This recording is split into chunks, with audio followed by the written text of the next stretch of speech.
Çocukken Risale-i Nur okuduğumuz dönemlerde internet bu kadar aktif değildi. Yani internetten bir şey araştırma falan hiç böyle ahlaklarımız yoktu. Belki bu internet kafelerin yeni yeni açıldığı. Onda da biri oyuna giderdi. Biri de böyle bilmiyorum bir şey araştırmaya giden var mıydı? Bizim çevremizde çok yoktu. O dönemlerde de Risale-i Nur okuyordum. İki tane kelime gözüme çarptı Risale-i Nur'da. Biri mülk kelimesi, diğeri de melekut kelimesi. Ya Allah Allah diyorum, bunlar ne demek diyorum yani. Şimdi cümle içerisinden de çıkaramıyorum. Bir türlü anlam veremiyorum. Etrafımda ne kadar adam varsa 6 ay boyunca sordum. 6 ay. Sağ olsun biri sahabe hayatı anlattı. Başka bir tanesi iktisat anlattı. Başka bir tanesi fıkıh anlattı. Ama bir türlü şu iki kelimenin cevabını bulamadım. 6 ay boyunca. Daha sonra böyle araştıra, sora, ede, okuya mülk kelimesi ve melekut kelimesi tam ne manada kullanılıyormuş Risale-i Nur'da onu anladım. Çünkü çok derin kelimeler, ıslahi kelimeler olduğu için çok derin kelimeler. Şimdi size anlatacağım. 6 ay sürmez inşallah. Şimdi ufak çaplı ilk girişimizi, bu benim 6 aydır çocukluk zamanımda araştırdığım mülk nedir, melekut nedir, bu iki kavramdan yapacağız. Daha sonra bugünkü dersin bir ön girişini vermemi ister misiniz? Bugünkü ders Risale-i Nur'un her sayfasında denk gelip karşılaşacağınız çok temel bir meseleyi anlatıyor. Dersin %80, %90'ı mücerret, soyut bir ders, teorik bir ders. Yani formül cihetinde, matematikte de öyle yaparız ya. Talebe formülü çok iyi anladıktan sonra istediği rakamlar karşısına gelsin, her birisiyle baş eder hale gelir. Bugünkü ders öyle formülize bir ders yani. Biraz soyut, biraz teorik bir ders. Şimdi böyle bir parça dikkatli dinleyelim. Dersin temel kısmını da çok defa tekrar edeceğim. Ama o dersin ana kısmına geçmeden önce iki kavramı tekrardan oturtmamız lazım. Bu kavramlar mülk, melekut. Bu iki kavramla biz bugün başlayalım. Şimdi mülk eşyanın görünen yüzüne denir. Melekut da eşyanın görünmeyen yüzüne denir. Mesela biz tabir ederken mal mülk deriz değil mi? Görünen kısmına. Şimdi mesela bana baksanız şu benim bedenim mülk mü olur, melekut mu? Mülk, görünen kısım. Peki benim ruhum ne olur?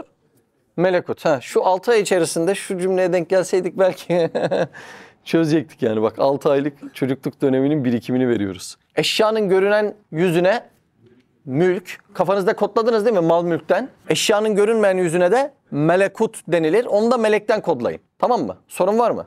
Eşyanın görünen yüzü mülk. Neyden kodladınız? Mal mülkten. Eşyanın görünmeyen kısmı melekut. Onu neyden kodladınız? Melekten kodladınız. Şimdi şu melekut ne demek, onu biraz daha anlatmam lazım. Melekut, dikkat ederseniz mülk ile aynı kökten geliyor. Mülkün faalut vezninden mübalağalı sigası. Yani mülk kelimesinin manasını düşünün. Onun çok mübalağalı bir sigası var. Ona da melekut diyeceğiz. Şöyle bir örnek vereyim, kafanızda kalsın. Hani bir cebir deriz, zorlama, bir de ceberrut deriz ya. Daha böyle mübalağalı. Aynı melik ile melekut, cebir ile ceberrut gibi. Onun mübalağalı sigasındandır. Şimdi melekut otorite kurma ve saltanat manası da var melekutun içerisinde. Onun için devlete mülk denilirken devleti yönetene melik denilir. Melik nereden geldi? O da melekuttan geldi. Esas yönetici, melik yani. Yani melik iktidarın aslının ve tamamının kendinde olduğunun göstergesidir. Siz zahirde mülkleri görebilirsiniz ama iktidarın esas sahibi meliktir. Onu söylüyor. Melekuta mülkü tam da deniyor. Şimdi mana birazdan şuraya gidecek. Kainatta gördüğümüz her şeye mülk derken Allah Azze ve Celle'nin kainata aslında melekutundan tutup idare ettiğini göreceğiz. Ve melekutun mülke göre çok güçlü bir iktidar sağladığını göreceğiz. Anladınız mı demek istediğimi? Şimdi zahirdeki benim hal, hareket ve tavırlarıma bak. Mülkte gözükenler ekstra bir şeyler yapmışım gibi gözüküyor. Ama Allah beni melekutumdan, ruhumdan tutuyor. Bir çekse oradan ne olur? Benim bütün mülküm yıkılır. Olay buralara gidecek, anlıyor musunuz? Biz zahirde mülk kısmına çok aldanıyoruz ama eşyanın asıl yönetimi melekut kısmından olacak ve o melekutu da 5 tabakaya ayıracağız birazdan. Şimdi mesela benim vücudum, benim mülküm, benim gibi gözüküyor değil mi? Ama yaşlanıyor, engelleyemiyorum. Saçım dökülüyor, engelleyemiyorum. Belim ağrıyor, engelleyemiyorum. Sevdiğim bir tanesinin mülkünü Allah Azze ve Celle alıp toprağa koyuyor, engelleyemiyorum. Yani zahirde tasarruf mülkte gibi gözüküyor. Ama görünen tasarruf tamamen vehmidir. Yani kuruntudur. Ben bende gibi gözükenlerin yaşlanmasına, eskimesine, dökülmesine, küçülmesine mani olamıyorsam, engelleyemiyorsam demek bunları yapan ve yaratan başka bir tasarruf sahibi vardır. Peki Allah Azze ve Celle bu benim mülküme aslında nereden tasarruf ediyor? Melekutumdan. Demek ki benim gibi gözüken mülk melekutun dizginlerini kim elinde tutuyorsa onundur. Anlaşılıyor mu? Sorun yok inşallah değil mi? Allah Allah. Demek ki mülkü şöyle diyebiliriz. Allah'ın kainatı dış cephesinden idaresine mülk derken Allah'ın kainatı iç cephesinden idaresine de melekut diyoruz. Bak çok geniş bir kavram değil mi melekut? Örnekli açmaya çalışıyoruz. Bir gün sizinle bir orta oyununa gittik. Ne oynanıyor? Karagöz ve Hacivat. Perdede kimi görüyorsunuz? Karagöz'ü, Hacivat'ı. Bir tanesi dese ki bu perdede gerçekleşen ne varsa bunları yapan Karagöz'dür ve Hacivat'tır dese ne dersiniz adama? Sen aklını yitirmişsin arkadaş. Bu gördüğün mülk cephesidir. Aslında Karagöz ve Hacivat oyununun perdesinin arkasında onları oynatan başka birisi vardır. Bu da işin melekut cephesidir. Bütün mevcudat Karagöz ve Hacivat. Emin olun ha. Emin olun. Gireceğin iş, kendin, kaşın, gözün, talip olduğun bir şey, bir eşya, birisi ne varsa aklına gelen hep Karagöz, Hacivat oyunu gibi zahirde bunlar yapıyor zannediyoruz. Mülk cephesinde aldanıp takılıp kalıyoruz. Halbuki perdenin arkasını akıl gözüyle görebilen için Karagöz ve Hacivat'ı perde arkasında oynatan, yani onların melekutundan tutan başka birisi var demektir. Demek ki maddi göz perdeyi görürken akıl gözü perdenin iç alemini görüyor. Farkındaysanız gözde ikiye çıktı. Maddi göz, akıl gözü. Allah Allah. Doğru mu? Maddi göz, akıl gözü. Hacivat, Karagöz'de maddi göz onlarda takılı kalmışken akıl gözü dedi ki hayır bunları oynatan perde arkasında birisi var. Maddi göz mülk cephesini görürken akıl gözü melekut cephesini gördü. Bak şimdi. O zaman şunu diyebilir miyiz? Çok önemli bir kanun bak. Maddi göz yanılabilir. Diyebilir miyiz bunu? Diyebiliriz. Çünkü mülk cephesi yanıltabilir. Demek ki maddi göz yanılabilir. Örnekleyelim biraz. Şöyle gelin dışarıya çıkalım. Bir baharda şöyle semaya bakalım. Benim maddi gözüme göre güneş dönüyor. Doğru mu? Değil mi? Bak şöyle o dönüyor gidiyor dersin. Ama astronomi bilen akıl gözüme göre hayır güneş dönmüyor. Dünya dönüyor. Bak maddi göz mülke bakıp yanılmışken akıl gözüm işin melekutuna gitti, yanılmadı. Allah Allah. Şimdi yine benim maddi gözüme bakalım. Maddi gözüme göre güneş hangi renk? Sarı. Peki güneşin hakikati hangi renk? Beyaz. Kırılmalardan dolayı sarı görüyoruz. Maddi gözüm sarı görüp yanılırken akıl gözüm doğruyu görebildi. Şöyle suyun içerisinde bir tane kaşık düşünün. Maddi gözümle bakayım mı? Bünyamin maddi gözüme göre o kaşık kırık. Doğru mu? Ama fen bilen akıl gözüme göre orada ışığın kırılması olduğundan kaşık kırık değil. Maddi göz aldanıp yanılabilir. Ama akıl gözü yanılmaz. Maddi göz mülkü görüp yanılabilir. Akıl gözü melekutu anlarsa yanılmayacaktır. Ders soyut, teorik. O yüzden dikkatleri çok iyi verin, olur mu? İnanın Risale-i Nur'un her sayfasında bir anlam çıkaran çok kemik bir ders bu. Çok kemik bir ders. Allah ağaca daha yakın. Allah'ın mülke hakim olmasının sebebi melekutundan tuttuğu içindir. Yani Mert'e hakim olmasının sebebi Mert'in melekutundan, içinden tuttuğu içindir. Allah eşyayı içinden, melekutundan tuttuğu için de eşyaya, eşyadan daha yakındır. Çünkü melekutundan tutuyor. Bak şimdi. Biz şimdi bağ bahçeye gidiyoruz. Şöyle güzel bir şeftali ağacı düşün. Ağacın zahirinde tasarruf ediyoruz. Ediyor muyuz? Yaprağını kestim. Meyvesini aldım. Isırdım, dişledim. Ben ağacın zahirine tasarruf ediyor muyum? Ediyorum. Ama hakikatte tesirim yok. Neden? Ne diyoruz biz aslında ağaç için? Lehül mülk diyoruz. Yani bu ağacın mülkü Allah'a aittir diyoruz. Neden öyle diyoruz? Çünkü Allah ağacın melekutundan tutuyor. Biz ağacın mülkünde tasarruf ediyoruz. Asıl sahibi değiliz. Allah ağacın melekutundan tasarruf ettiğinden Allah ağaçtan daha yakın. Bak inanılmaz bir ders ya, inanılmaz bir ders. Şimdi bak çok önemli bir mesele anlatayım. Biz şimdi gidip şöyle güzel bir şeftali ağacı gördüğümüzde diyoruz ki Allah ağacı yarattı diyoruz. Fidanını da görsek aynı cümleye ediyoruz. Allah ağacı yarattı diyoruz. Yani biz onun istikbaldeki adını söylüyoruz. Bak aslında burada ince bir yanlışımız var. Allah ağacı yarattı değil. Allah yarattı da ağaç oldu. Ağaç ezeliyette ağaç değildi. Ağacın sıfatları sonsuz değildi.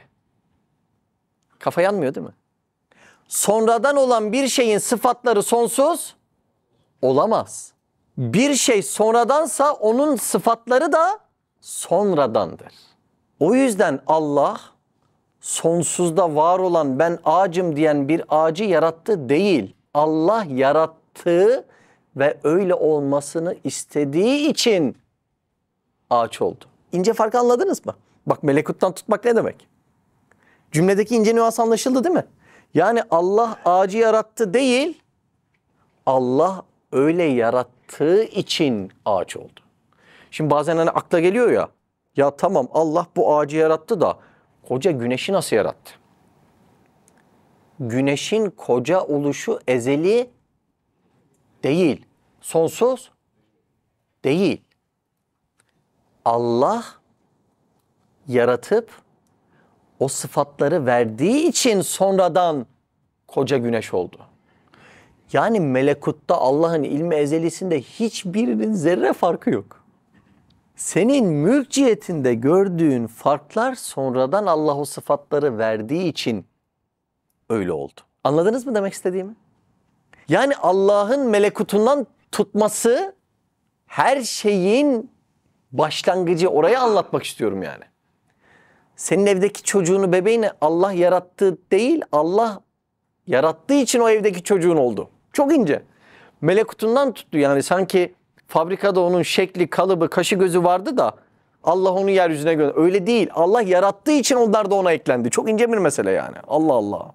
Şimdi Allah neye ol derse o oluyor değil mi? Şöyle bir cümle vardır. Hasılı tahsil muhaldir. Yani olan bir şeye tekrar olması muhaldir, imkansızdır diyorlar. Yani olmuş bir şeye ol denmez. O yüzden o cümleyi söyledik. Yani ağaç olmuş olsa Allah yaratsa o öyle değil. Allah yarattığı için o oluyor zaten. Melekut tam da bu yani. Allah'ın ilmi ezelisinde olan bir şeyler vardı. Allah görün dedi ondan sonra yarattı ve o ağaç oldu. Melekutta işler kolay. Biraz felsefe gibi gözüküyor ama felsefe değil. İnce bir itikat var. Buyur abi. Mülk melekut cihetinde Allah ağaca daha yakın dedik ya, melekutu elinden tuttuğu için. Mesela cep telefonlarında telefon elimizde, mülk cihetiyle bizde.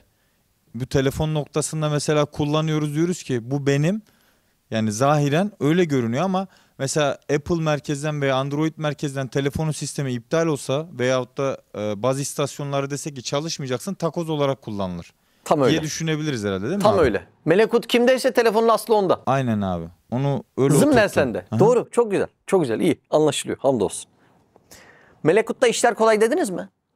Şimdi bak mülk cephesinde bize bakan işler çok zahmetli gözüküyor. Koca işler nasıl bitecek? Bu kadar insana nasıl ulaşılacak? Şu inşaat yaptığım iş nasıl bitecek? Halbuki işlerin melekut cephesinde hiç böyle değil Allah Azze ve Celle için. Ne diyor Allah Azze ve Celle? Kün. Öyle mi? Kün feyekün. Ol diyor oluyor yani. Bak mülk cephesinde zor olan işler melekut cephesinde çok kolay. Şimdi şöyle karşımıza tanklar gelse kafa kafaya verip durdurabilir miyiz? Mümkün değil. Ama birisi tankın içine girse melekut cephesinde bir düğmeye bassa durdurabilir mi? Durdurabilir. Mülk cephesinde zor gözüken melekut cephesinde çok kolay. Şimdi kocaman grostonluk bir gemi Yüzsek şöyle omuz versek gemiyi çevirebilir miyiz? Çeviremeyiz. Mülk cephesinde koca bir gemiyi çevirmek mümkün değil. Ama dümenine geçsek melekut cephesine şöyle bir hareketle gemiyi çevirebiliriz. Bak insanlarla ilgilenmek de öyle. Şimdi bazıları mesela ya eşim namaz kılmıyor diyor, bak üzülüyor yanındakine, mülk cephesinden tesir edemiyor. Çocuklarım benim gibi değil diyor, yani Allah'ı tanımıyor diyor, üzülüyor. Ya bir amcamın oğlu var, bir kardeşim var diyor, ahlak cihetinde sıkıntı yaşıyor diyor, üzülüyor. Mülk cephesinde ona tesir edemiyor. Halbuki melekut cephesinde Allah'ın kalbe ol demesi yeterli oluyor. Öyle oluyor değil mi? Bir insan oluyor 5 yıldır anlatıyorsun. 5 yıl ya, 5 yıl. Mülk cephesinde bu iş çözülecek olsa 5 yılda 5000 kez çözülür. Bir bakıyorsun anlatmadığın bir gün dönmüş, kafayı çevirmiş, namaz kılıyor. Allah Allah, ne oldu buna? Senin mülk cephesinde zorla yapamadığın işi biri melekut cephesinden dokunarak yaptı. Mülk cephesinde imkansız gibi, çok zor gibi gözüken bütün olaylar melekut cephesinde sonsuz kolaydır. Yani Allah Azze ve Celle'yi anlatmak için sonsuz kolay bile denmez de ben anlayalım diye sonsuz kolaydır. Anlatabildim mi demek istediğimi? Evet. Melekutta işler güzeldir. Ya bura çok önemli ya. Eşyanın mülk cephesinde zıtlıklar bulunuyor. Acı tatlı şeyler gözüküyor değil mi? Mülk cephesinde hem acı hem tatlı var mı? Hem iyi hem kötü var mı? Var. Melekut cephesinde hepsi tevhid halinde. O yüzden mülk cephesinde seni çok üzen haller var ya, mesela başına gelen olaylar, üzüldüğün hadiseler. Ya Allah Allah, ne kadar güçsüz kaldı ahlak bu asırda diyorsun. Anladın mı? Allah Allah, nasıl ulaşacağız bu kadar az kişi, bu kadar insana diyorsun. Mülk cephesindeki zıtlıklar çok üzücü geliyor ama melekut cephesinde her şey tevhid halinde. O yüzden her şeyin hakikati melekut cephesinde güzel oluyor. Yani bir insan mülk cephesine takılıp kalsa üzüldüğü bir halde melekut cephesine intikal edebilirse mutlu olup gülebilir. Çünkü orada zıtlıklar yok. Her şey tevhid halinde. Bak Allah Allah. Mülk yüzünde görünen sıkıntı keder var. Melekutta ne var? Af ve sevap var. Örnekleyelim. Hastalığın mülk ciheti nasıl? Çok kötü değil mi? Üzücü. Allah Allah. Kolun kırılmış böyle sargıda. Bunun nesi güzel? Melekut cihetine bak. Sevaplar var. Affedilmeler var. Değil mi? Ayağına diken batsa günahlar affoluyor. Bak şimdi. Kabiliyetlerin gelişiyor. Allah'ın Şafi ismine muhatap oluyorsun bak. Mülk cephesi üzücü olan bir şeyin melekut cephesi muazzam. Bu derste kalbimizi bu cepheye geçirmeye çalışıyoruz. Bak kalbin özelliği bütün çirkinliklerden kurtulacağımız bir ders bu. Şuraya bir intikal edebilirsek çirkinlik, üzücülük diye bir şey alemimizde kalmayacak. Bak şimdi Allah Allah. Mülk cephesine bakalım. Kabir nasıl? Kötü ya. Sevdiklerinden ayrılıyorsun. Melekut cephesine bak. Efendimiz Aleyhisselatü Vesselam'la buluşmaya gitti. Bak. Şimdi senin buradan gönderip üzüldüğün birisi mülk cephesinde. Melekut cephesinde sahabe efendilerimizle Efendimiz Aleyhisselatü Vesselam'la diz dize göz göze. Bak. Anasını mı kaybetmiş? Onunla da buluştu. Atasını mı kaybetmiş? Onunla da buluştu. Mülk cephesinden uzucu gözüküyor. Ben bu adama gitti diyorum. Melekut cephesinden de mutlu gözüküyor. Geldi diyorlar. Senin gitti dediğine onlar geldi diyorlar. Senin bu alemden çıktı dediğine onlar cennete girdi diyorlar. Allah Allah. Yedhulul cennete min gayri hazan değil mi? Allah Allah. Cennete gir. Nasıl? Üzüntüsüz, kederi bırakarak. Şimdi mülk cephesindeki olaylar çok karışık gözüküyor. Zıt gözüküyor, acı gözüküyor, üzücü gözüküyor. Ama melekut cephesinde her şey tevhid olduğundan dolayı hepsi çok güzel. Şu ayna örneğini hatırlıyorsunuz değil mi? Şu aynanın simsiyah yüzü var, sır diye geçen. Bir de aynanın üstüne ne koyuyorlar? Şeffaf cam kısmını koyuyorlar. Şimdi o mülk cephesine bak, siyah kısmına, sır kısmına çirkin, kapkaranlık. Ama melekut cephesi nasıl? Şeffaf, tertemiz. Allah Allah. İşte dünyadaki o çirkinlikler aynanın sır cephesi gibi siyah, karanlık. Ama melekuta bakan yerlerde aynanın cam kısmı gibi nasıl? Şeffaf, parlak, tertemiz. Allah Allah. Evet. Demek ki bir hakikati gözle görmekten ve acı çekmekten daha güzel bir yol var. Akıl gözüyle, melekut cephesiyle görmek ve kadere teslim olup rahat etmek. Dersin amacını anlıyor musunuz? Ya bunları anlatıyorsun da niye anlatıyorsun? Ben huzur bulmak için anlatıyorum. Yani imanın içerisinde bu dünyanın da bir rahatı, huzuru var. Sizin ihtiyacınız yok mu buna? Benim çok ihtiyacım var. Çok güçlü müsünüz her şeyle baş edebilecek kadar? Çok aciziz. O yüzden benim huzura, mutluluğa, birilerine inanmaya, güvenmeye çok ihtiyacım var. O da Allah Azze ve Celle. Ama olayların mülk cephesine baktığımda birbirine girmiş durumda. Her şey birbirine girmiş, karma karışık. Ama eşyanın melekut cephesine baktığımda her şey tevhid halinde ve çok güzel, sistematik olduğundan insan imanla kalbi rahat ediyor. Mülk göz ile, melekut akıl ile. Mülk neyle görülür? Gözle. Melekut neyle görülür? Akıl gözüyle. Şimdi şurada ahşaptan bir tane ev olsa. Benim maddi gözüm sadece bu evi gördü değil mi? Ahşap var, ev var, güzel. Girelim oturalım. Akıl gözüm neyi görüyor biliyor musunuz? Tam işte ufak ufak sıralamalara geçiyoruz. Şu yaptığımız liste. Benim maddi gözüm eseri görür ama akıl gözüm sırayla melekutun şu 5 katmanını görür. Eser varsa bu eseri çok güzel yapan ef'al vardır. Yani fiiller. Ef'al varsa bu fiillerin sahibi esma vardır. Yani isimler. Esma varsa bu esmanın sahibi sıfatlar vardır. Sıfat varsa bu sıfatların sahibi şuunat ya da istidat vardır. Bu varsa demek ki bunlara sahip bir zat vardır. Benim maddi gözüm mülk cihetinde sadece eseri görür. Ama akıl gözüm melekutun 5 kavramını görür. Bak buralar çok önemli yani. Bu Risale-i en kemik derslerinden bir tanesi. Ana konuya giriş yaptık. Mülk melekut anlattık ya. Şimdi de melekutun 5 tabakası var. Bizim aslında Allah'ı tanımak için orayı görmemiz gerekiyor. Onu anlatıyorum. Bir tane ahşaptan ev gördüm, doğru mu? Bu eser mi? Eser. Bu birinci tabaka ne tabakası? Mülk tabakası. Ne gördüm? Ahşaptan ev gördüm. İkinci tabakaya çıktığımda fiiller göreceğim. O fiiller ne biliyor musunuz? Ahşap ev yapana dülger denir. Eskiden evler ahşaptan yapılıyormuş. Ahşap ev yapana dülger denilir. Eseri gördüğüm ahşap ev. Sonra fiilleri göreceğim. Dülgerlik fiili var burada. Bak, biz aslında bunları düşünüyoruz, söylüyoruz ama şimdi tam matematiğine oturtuyoruz. Ahşaptan ev varsa, eser varsa bunun fiili vardır. Fiili nedir? Dülgerlik fiili. Ya bunun fiili varsa eğer, efali varsa esması da vardır. Ya bu fiillerin sahibi olan bir isim gerekmez mi? Gerekir. Yani dülger gerekir. İsim varsa sıfat olmaz mı? Olur değil mi? O sıfat da dülgerlik sanatının melekesi. Bu da bu işi yapanın sıfatı. Sonra derim ki ya sıfat varsa istidat. Yani kabiliyet de olmak zorunda. O istidat da dülgerlik istidadı. Eğer bunlar varsa şu ahşap evi yapan bir zat olmak lazım dedim, ona gittim. Çok karıştı mı kafanız? Bugün ana konu tam burası. 6 madde konuşuyoruz. Birincisi mülk cephesinden eseri görmek. İkincisi melekut cephesinden eser varsa ef'al vardır. Esma vardır. Sıfat vardır. Şunat veyahut istidat vardır. Bunlar varsa zat vardır.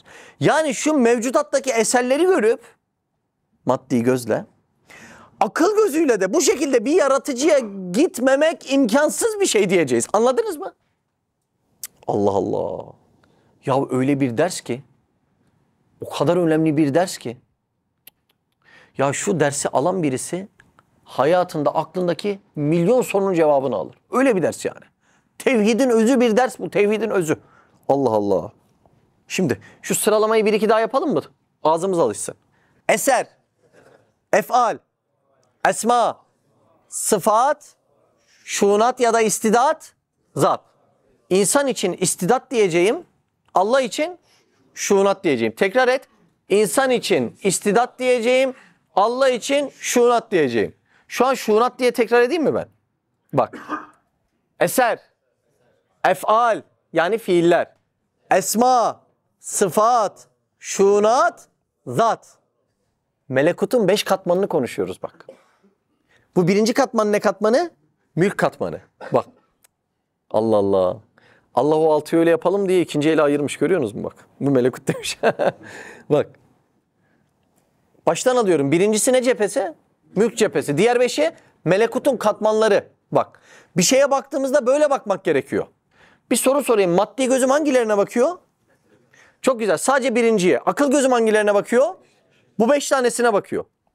Bir daha tekrar edelim. Bu çok önemli.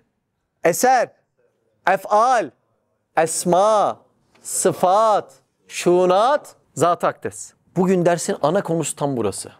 Mevcudatta ne seviyorsun? Çocuğunu mu? Tamam, ona bak. Hanımını mı? Ona bak. Elma mı? Ona bak. Saçlarını taramayı mı seviyorsun? Ona bak. Onun adına eser diyeceğiz. Sonra da diyeceğiz ki şu gördüğün, maddi gözünle gördüğün eser güzelse emin ol akıl gözünle göreceğin efal arkasında fiiller çok güzeldir. Eğer o fiiller, o eseri yapan fiiller güzelse o fiillerin sahibi isimler çok güzeldir.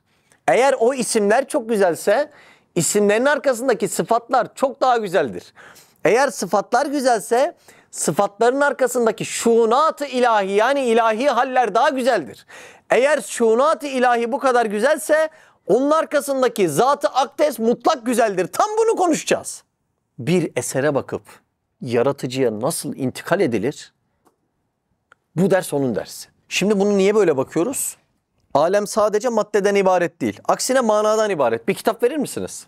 Misal var mı? Bak şimdi. Arkadaş bana bir tane kitap veriliyor. Allah Allah. Şimdi siz kartalın pençesine baktığınızda ya bu pençe niye verilmiş dersiniz? Parçalamak için. Bak. Peki insanın aklına baktığınızda bu akıl ne için verilmiş dediğinizde ne cevap çıkıyor? Düşünmek için. Düşünme dediğimiz ne biliyor musun? Bura aklın işi. İnsanın bu melekutun 5 katmanını düşünmek için yaratıldığı çok belli. Bak cihazlarına. Atın cihazlarına bak. Söyle. Koşmak için. Kuşun cihazlarına bak. Uçmak için. Balığın cihazlarına bak. Yüzmek için. İnsanın cihazlarına bak. Düşünmek için. Yani sadece maddi göz kullanırsak insanlık fazla kaçar. Olmuyor. İnsan için akıl gözünü kullanmak zorundasın. Anlıyorsun değil mi? Melekutun 5 katmanı sadece insan için. Şimdi bana verdiniz bir tane kitap. Maddi gözümle bakıyorum. Kırmızı. 57 tane harf var. Boyları 2 santim, 3 santim bir şey diyorum. Kalınlığı bu, ağırlığı bu. Ya şimdi bu kitabı hediye veren bu mana için mi verdi sizce? Hayır, bu kitap maddede takılı kalmak için verilmedi. Bu kitaptan murat manasına intikal et ve yazar ne demiş onu keşfet. Peki bütün mevcudat kitap değil mi? Çocuğunuz kitap değil mi? Çocuğunuz sadece maddede kalıp sevilirse yazık olmaz mı? Yazık olur. Allah Allah. Botanikçilere bakın, bitkiler hakkında kitap yazıyor mu? Yazıyor. Demek o bitkilerin her biri kitap. Ne için? Okuman için. Sadece yeşil bitki, oh maydanoz at ağzına. Ya onu başka bir şey de varlık yapıyor. Sen melekutun 5 cephesiyle mesulsün. Nereden belli? Sana verilen cihazdan çok belli bu ya. Çok belli. Gittik dağa bayıra. Yerde bir tane kitap bulduk. Kafayı bir kaldırdık. Bir çoban, yanında da 100 tane koyun, sürü geziyor. Bu kitabı düşürdün mü diye sürüye mi gidersin çobana mı? Çobana neden? Çünkü koyunda bunu anlayacak cihaz yok. Bunu anlayacak cihaz sadece çobanda var. Yani benim melekut cephesine muhatap olmak için yaratılmam çok belli. Şimdi gel günlük hayata, hamburgeri ye, gömleği giy, arkadaşlarınla eğlen, gezmelere git ve hiç akıl gözünde bunları yaratan kimdir ve ne için yaratmıştır diye düşünme. Hiç insanlık olmaz bu. Az önceki kitap örneğim oturdu değil mi yani? Bu kitabı aldın, kırmızı, ince, kalın, güzel. Ya veren der ki arkadaş ben mana yazdım içine, mana. Kitap manası için okunur. Arı da bir kitap. Öyle mi? Ağaç da bir kitap. Bak saçlarımız bir kitap. İnsan başlı başına bir kitap. Üniversitelerde ders gösteriyorlar insan kitabına, öyle mi?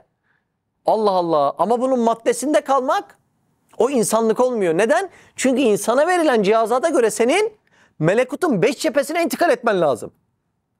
Şu an bir tane sevdiğiniz maddi bir şey düşünün. Dediğim gibi karpuz olur, tantuni olur, çocuğun olur, taradığın saçın olur. Düşün.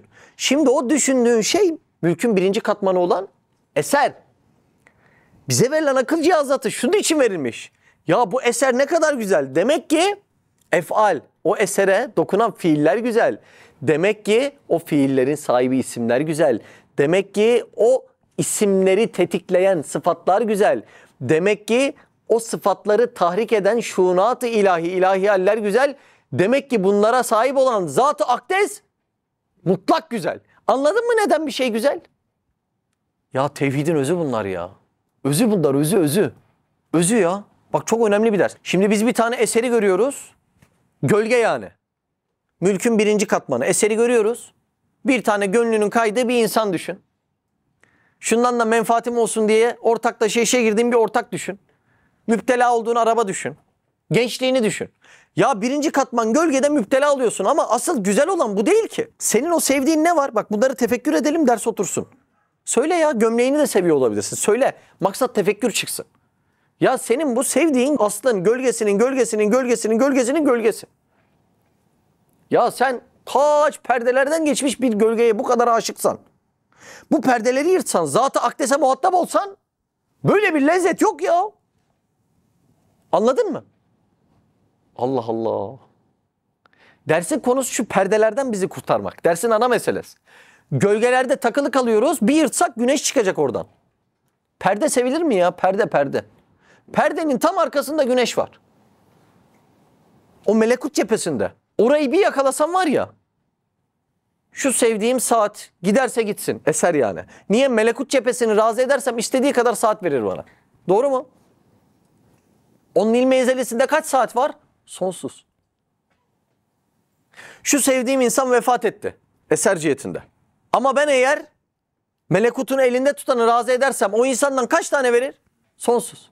En mutlu yerde sonsuz bir hayat verir. Bak.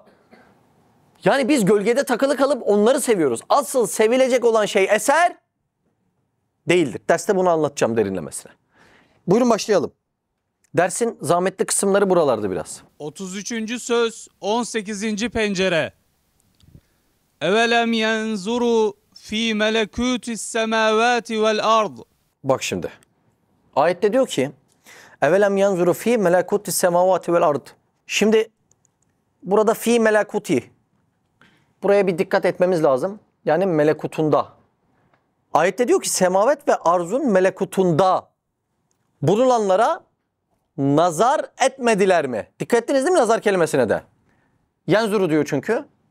Tam böyle kelimeleri çıkarmamız lazım çünkü Kur'an'ın kelimelerindeki ıslahi manalar akıl alır gibi değil. Meal onu eksik verir. Şimdi ayette önce nazar kelimesi geçti. Fark ettiniz mi?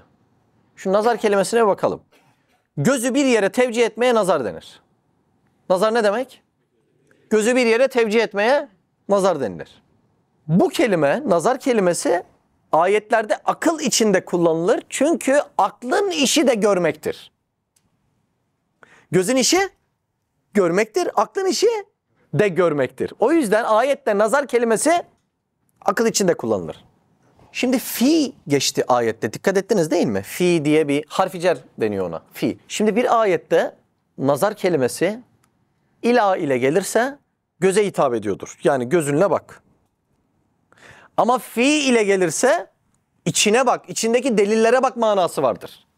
Bu ayette ila ile mi gelmiş, fi ile mi? Fi ile.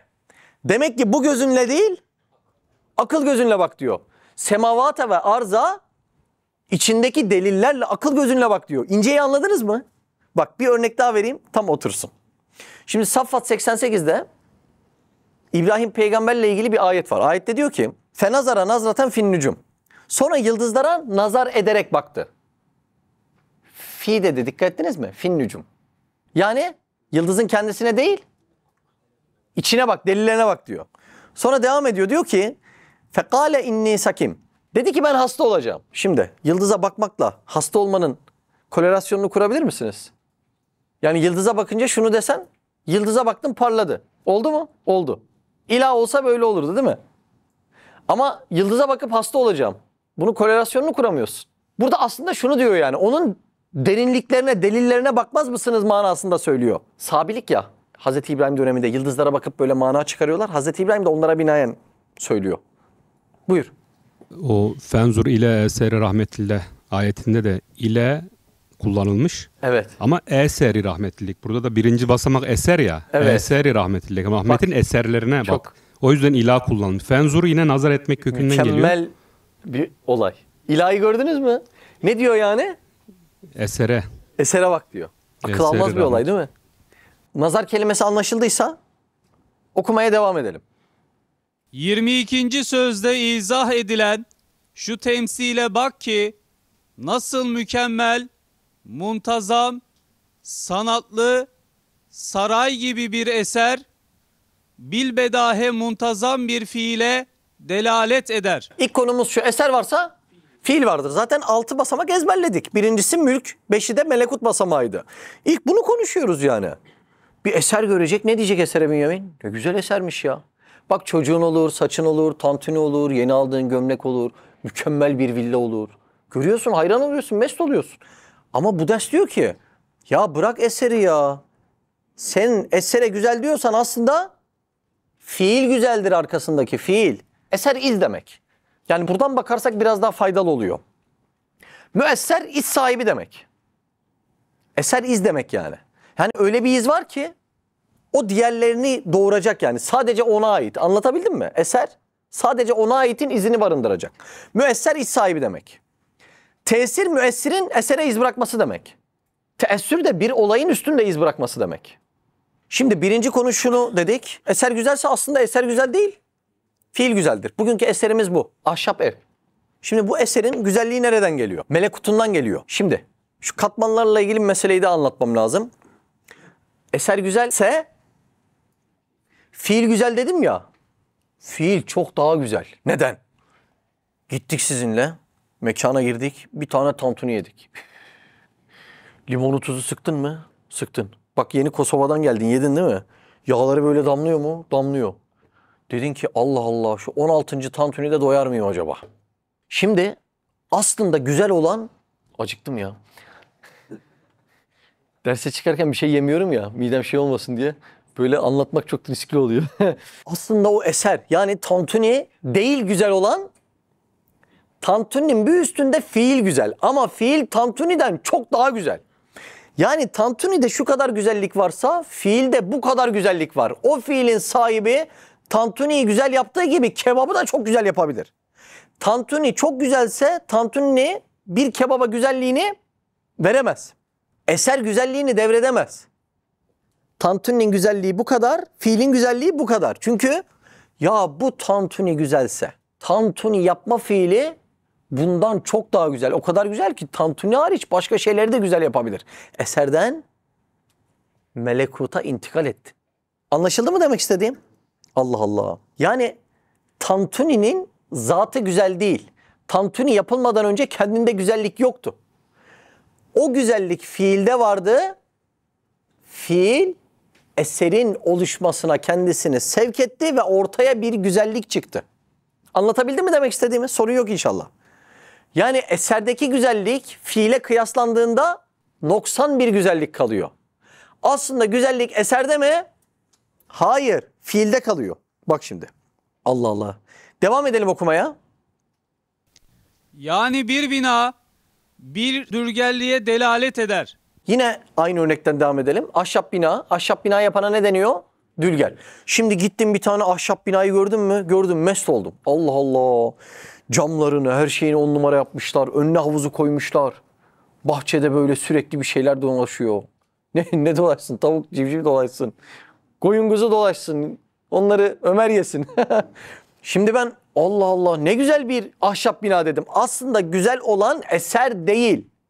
Güzel olan eserin bir üst katmanındaki fiil. Yani sen esere güzel diyerek dülgerlik fiiline güzel demiş oldun. Anlatabildim mi demek istediğimi?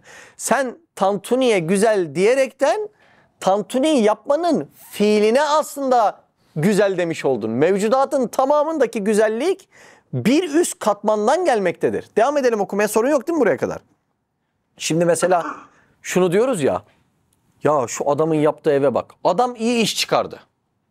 Bak şimdi buradaki iltifat dikkat ederseniz adam iyi iş çıkardı. Eve değil. Esere bakarak aslında fiile iltifatta bulunuyor. Doğru mu? Bak bunu bizim kullandığımız bir cümle. Şöyle eve bakıyoruz ahşaptan eve. Üf. Ya bu dülgerde iyi iş çıkardı. Yani dülgerlik fiilinin ne kadar güzel olduğunun biz günlük hayatta farkına varıyoruz. Güzelliğin adamın efalinden, fiillerinden geldiğini anlıyoruz. Birazdan da üst katmanlara gideceğiz. Buraya kadar sorun yok değil mi? Şimdi konu şuralara taşınması gerekiyor. Ahşap eve baktın, fiil ne güzel dedin. Dülgerlik fiili mükemmel dedin. Senin kainat dediğin zerre taşlarıyla yapılmış bir bina değil mi? İnsan dediğin hücre taşlarıyla yapılmış bir bina değil mi? Sen hep betona güzel, demire güzel, insana güzel dersen nasıl olacak bu iş? Ha? Allah Allah. Tam aldandığımız yerler buralar. Çocuğa hayırlı olsuna gidiyoruz. Anneyi tebrik ediyoruz. Ne güzel çocuk diye. Bak. Eseri ziyarete gidip başka bir eseri tebrik ediyoruz. Ömer siz 11 kardeş miydiniz? Bak bizim Ömerler 11 kardeş. 11 kardeşe sebep cihetinde vesile annemiz. Ömer'in annesine gidelim kağıt kalem verelim 11 çocuğunun resmini çizemez. Doğru mu? Ya resmini çizemeyen nasıl yapsın gidip onu tebrik ediyorsun? Güzel olan o doğulan çocuktaki eser değil. Eserin üstünde fiil. O yüzden şükredilecek aslında o fiilin sahibini bulmak lazım. Anlıyor musunuz demek istediğimi? Allah Allah. Yani sen bazen döner getiriyorsun ya bize. O döner getirip ikram ederken bile döner eser, sen eser. Seni o ikrama sevk edeni beni bulmam lazım. Sana teşekkür edeceğim, seni sevk edene de şükredeceğim. Anladınız mı? İtikadın özü bu ya. Biz mülk perdesinde takılıp kalıyoruz. Mülk katmanında. Halbuki bizim ilişkilerimiz akıl gözüyle melekut katmanına çıkması gerekiyor. Allah Allah. Devam edelim. Şimdi 2'ye geçiyoruz. 2 içinde şunu kodlayacaksınız. Fiil dürgel tire fail. Yani şimdi şunu diyecek. Fiil güzelse fail güzeldir diyecek. Buyurun devam edelim. Ve mükemmel muntazam bir fiil, biz zarure, mükemmel bir faile ve mahir bir ustaya, bir dülgere delalet eder. Olayı anladınız mı? Fiil varsa ne vardır? Fail vardır. Bunu kanun olarak yazalım, olur mu? Fiil failsiz olmaz. Bu bir kanundur. Fiil failsiz olmaz. Mektup varsa kim var derim? Katip var derim. Doğru mu? Ev varsa kim var derim? Mimar var derim. Kıyafet varsa kim var derim? Terzi var derim. Bir fiil failsiz olmaz. Bak bu bir kanun. Şimdi elbiseyi giydiği halde terziyi inkar edene yobaz der misiniz? Dersiniz. Allah Allah. Çünkü fiil varsa fail vardır. Süleymaniye'ye gittik. Süleymaniye Camii nasıl? Muntazam. Eser mi? Eser. Şimdi orada sadece Süleymaniye'ye kalsak sıkıntı çıkar. Aslında Süleymaniye'den murat nedir biliyor musun? Eser Süleymaniye, üstüne çık fiil, efal, üstüne çık esma. Bak. Yani oradan kasıt aslında Sinan'ın kendisidir. Yani Süleymaniye Camii çok güzel demek, Sinan çok güzel demektir. Bir üniversite talebesi Süleymaniye Camii hakkında tez yazsa aslında Sinan'ın hakkında tez yazmış olur. Yani Süleymaniye'de gözüken mükemmel ilim Sinan'ın ruhundaki ilimdir. Ya Süleymaniye'deki ilim ne güzel. Yani Sinan'ın ilmi ne güzel. Süleymaniye'nin taşları ne güzel. Yani Sinan çok güzel. Siz gidip Süleymaniye'nin taşlarını tebrik ediyor musunuz? Çok güzelsiniz diye. Kimi tebrik ediyorsunuz? Sinan'ı tebrik ediyorsunuz. Yani eserde kalmıyoruz. Eser, efal yani fiiller yani esmaya çıkıyoruz. Sinan'ın isimlerine çıkıyoruz orada. Allah Allah. Bak şimdi. Şimdi Süleymaniye Camii'ni geçsek sizinle. Ben de o camiyi çok iyi bilen bir adam olsam. Her karede Sinan'ı anlatsam. Sinan bu taşı böyle koydu. Sinan bu rengi böyle seçti. Sinan minberi buraya taşıdı. Sinan bu köşeyi böyle yaptı. Bak. Biri de çıkıp dese ki yahu yeter. Hangi taşa dokunsak Sinan diyorsun. Sinan anlatma bize dese. Saçma olur mu? Olur. Niye? Oradaki her bir taş Sinan'ın ilmi burada demek. Yani taş neden orada? Sinan'ın ilmi tecelli ettiği için orada. O bölge neden güzel? Sinan'ın ruhundaki güzellik oraya tecelli ettiği için güzel. Yani caminin tamamı aslında kime anlatıyor oradaki eser? Sinan'ı anlatıyor.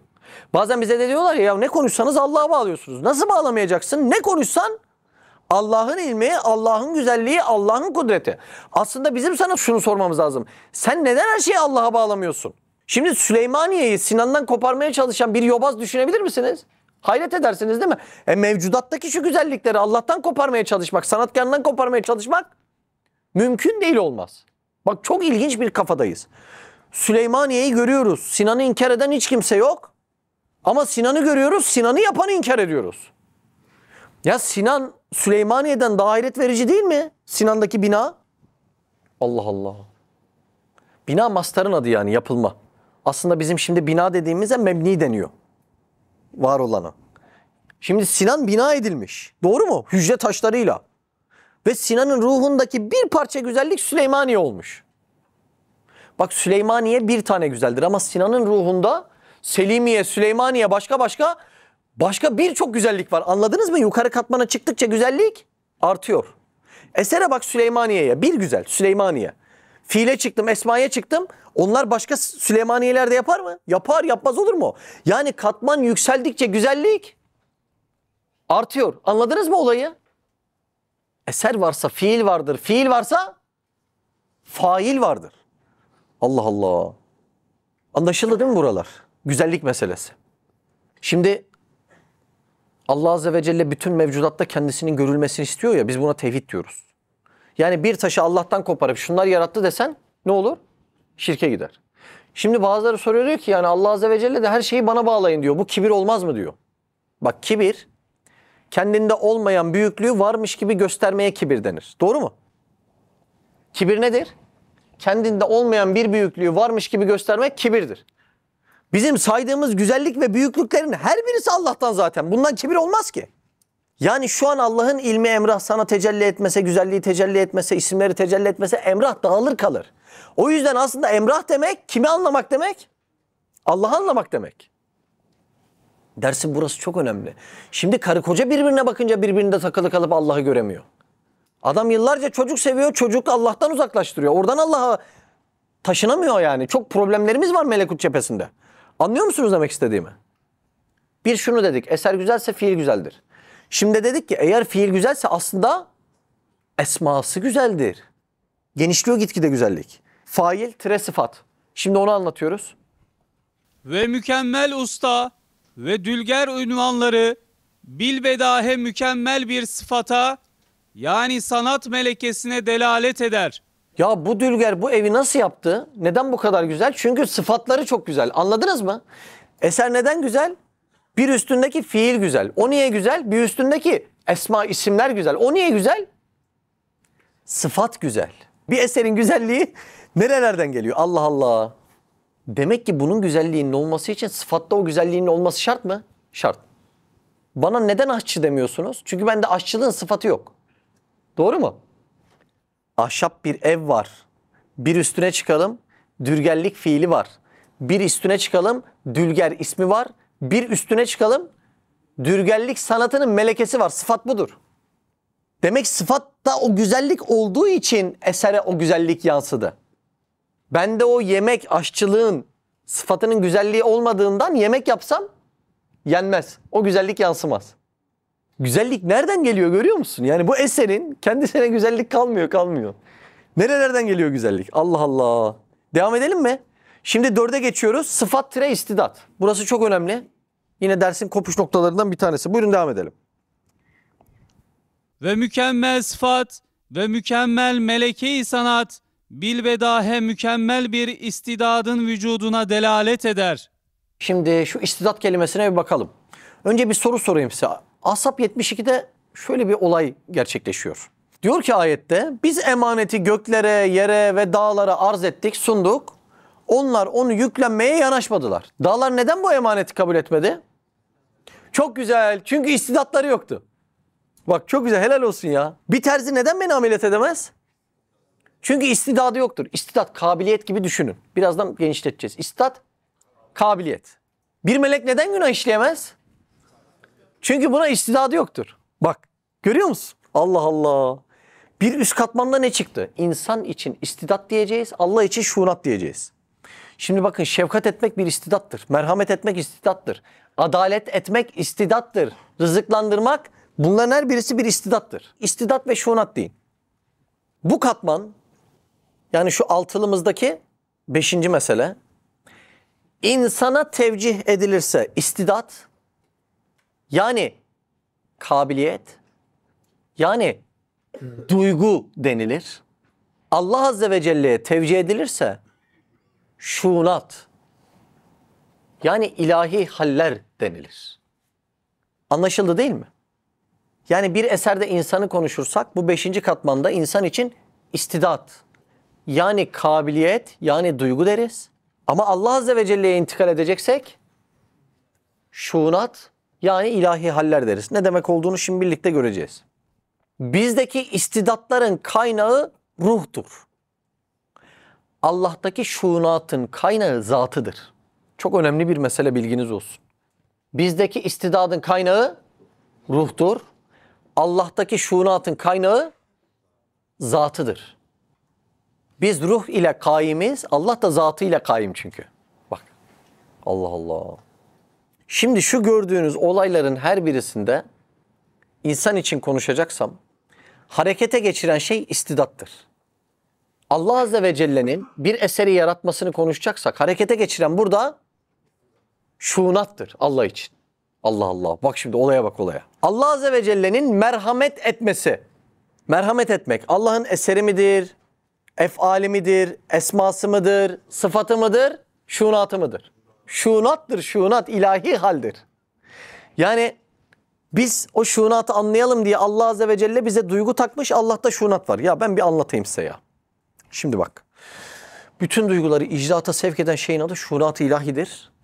Allah'ın şunatını anlayalım diye bize de Allah Azze ve Celle duygu takmıştır, rasat edebilelim diye. Mesela ben çok cömert bir adamım diyelim. Ben bu duygumu kullanırsam, cömertliğimi kullanırsam Allah Azze ve Celle'nin neden karşılıksız cömertlik yaptığını oradan anlıyorum. O duygum varsa oradan anlıyorum. Mesela hiç mimarlık duygusu olmayan birisi Akif'le bir bina yapımına girse anlayabilir mi? Anlayamaz. Mimarı anlamak için sende de o duygunun numunesi olması gerekiyor. Allah Azze ve Celle'nin şunat-ı ilahi yani ilahi hallerinin her birisinin bizde numunesi vardır. Sadece onları anlamaya vesiledir. Mesela bizde şefkat etme var. Bir tane ihtiyacı olan birisini görsek bir sadaka verelim deriz. Doğru mu? Allah Azze ve Celle de bize merhamet ediyor. Biz o duyguyla onu anlıyoruz ama haşa bizim gibi değil. Biz tabirinden aciziz. Allah'ın şunat-ı ilahi dediğimiz hallerini, rızıklandırması, merhamet etme hali, adalet etme hali. Allah bunları yapmak için ihtiyacı yoktur.